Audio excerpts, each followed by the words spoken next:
So overall, there are 4 main stages of editing. Some authors, me included, have to do multiple drafts within a stage, but there are 4 overarching phases of this process. Whether you are self-published or traditionally published, majority of authors are going to have to do their own editing first before they get professional editors. And your self-editing phase will also cover these main 4 stages. In my personal opinion, especially when you're starting out, the editing phase will take about as long as the initial first draft did. There are some authors that write really fast but edit slow. There are also authors that write slow but edit really fast. So it really depends on the type of author you are, but generally this will take about as long, especially when you're starting out and you don't really know what you're doing, me included. Hi all, I'm an aspiring author currently working on my debut novel temporarily titled Alina after the main character.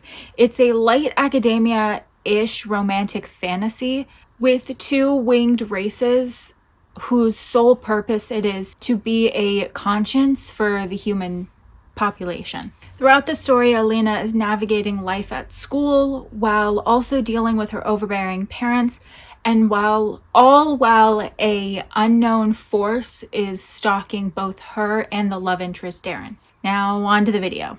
When it comes to editing, you're going to want to work big to small. And the reason for this is because if you find a major change that you're going to have to fix, you want to make sure you cover that first so you're not doing like the grammar editing twice. It just makes it easier to make the changes and saves time when you're working in this way. Stage 1 is the developmental edit. As I said, this is the big picture stuff. I'm going to read what this covers because there's a lot. So this will cover story arcs, plot settings, story flow and pacing, plot holes, consistency, etc.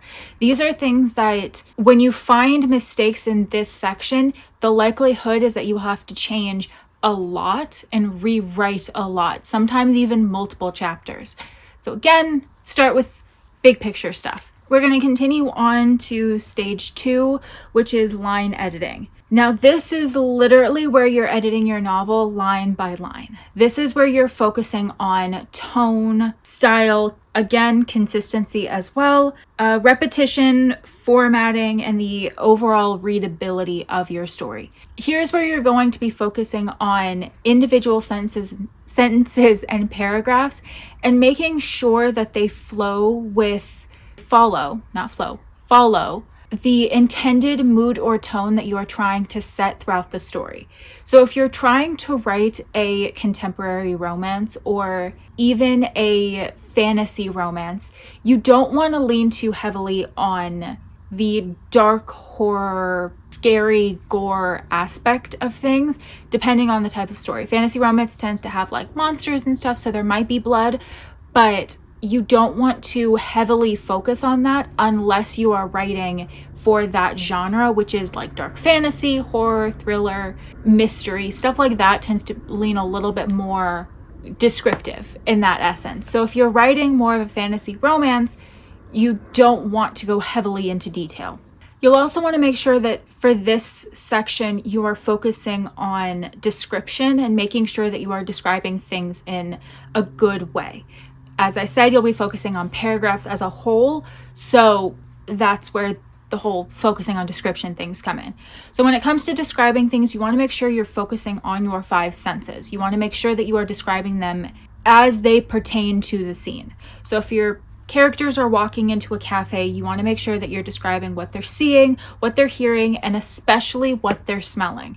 Once they start eating, you can then describe what they're tasting, but obviously you'll describe the senses as you're going, but you want to make sure that you are focusing on these 5 senses and really diving into them with the descriptions. Make sure you like the video if you learned something new. Also, make sure to subscribe to this channel if you want to learn to be a successful indie self-published author writing fantasy and romance by following my journey and my path to writing novels that entertain and bring joy to my audience. On to stage 3, the copy edit. This is where you'll be focusing on grammar, sentences, and punctuation. So like line editing, you are also taking this one sentence at a time, but for this you are focusing on the rules of the language you are writing in. So for me, it's the English language, and I will be focusing on the punctuation and the rules when it comes to writing English. Now, I am not good at grammar, so my preferred first step for this is to run it through a writing program that does focus on grammar and does keep in mind that novels are very different than research papers. So I prefer to run it through a program similar to Pro Writing Aid, but I will also put it into a document where I can open up Grammarly onto the document. And for that, I mainly focus on making the changes to the spelling and sometimes punctuation. Grammarly is more of a research paper aid, but it is very good when it comes to spelling mistakes. And Pro Writing Aid is also good at spelling mistakes and also good at punctuation and all of that. But writing programs like that tend to focus on like active voice and passive voice and making sure that your novel is written like a novel. It is important to keep in mind that some rules, especially in the English language, when it comes to punctuation and stuff like that, will change. They are getting updated, not often, but they are getting updated.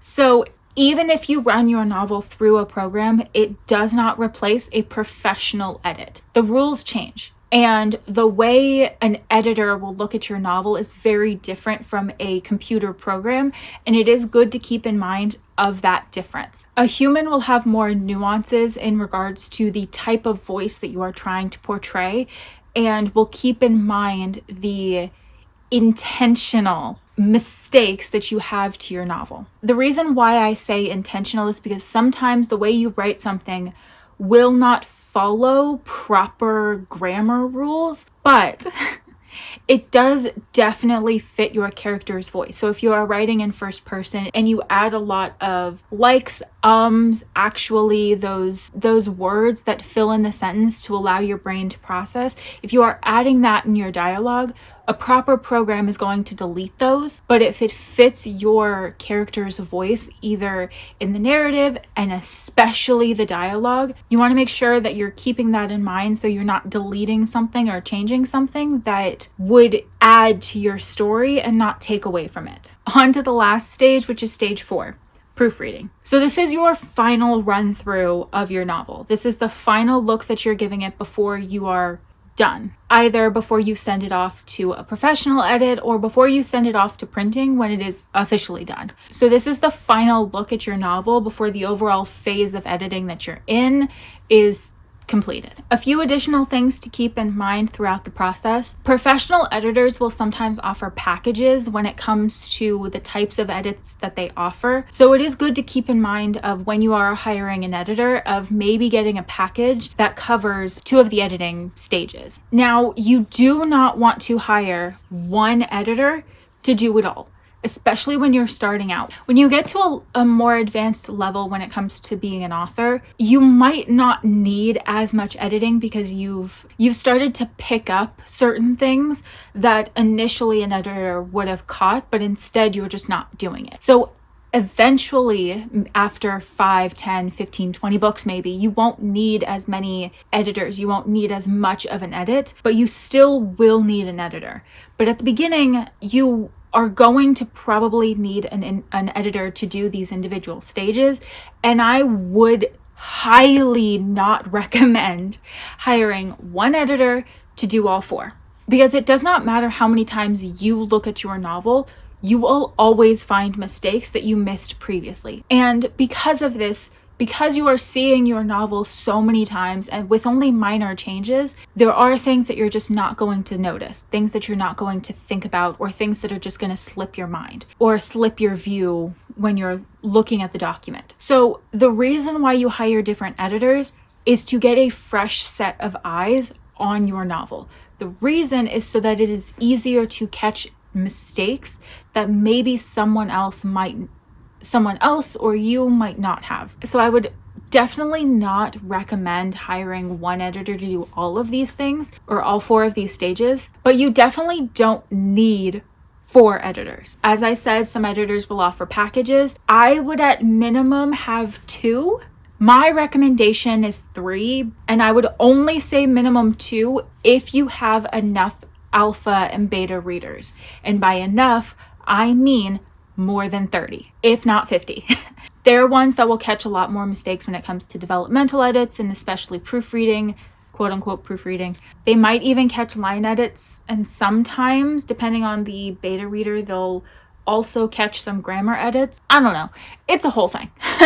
Of course, I am almost done with this video and then I get interrupted. So where was I? Anyways, editors are going to be expensive and there's really nothing you can do about that. You can't change that. You are paying them for a service and it is what it is. Now that we're on finances, here's the next thing you got to keep in mind. There is a chance that you are going to have an issue with an editor, meaning you are not going to be happy with the service that they provided. You have to understand that when you are starting out and before you find an editor that you like, you will probably have an editor that does a bad job. And I have yet to look for an editor, so I can't help you figure out how to find an editor. I will link a few videos down below from Jenna Moreci and how her videos on finding an editor, but it's just a matter of trial and error, unfortunately. I hope you guys had fun hanging out with me. Check out this video next if you would like to see my 5 methods for staying motivated in throughout the writing process. Remember to subscribe if you'd like to learn how to become a professional author by following my journey. I will try to make the mistakes for you. Thank you guys for hanging out with me. Happy writing.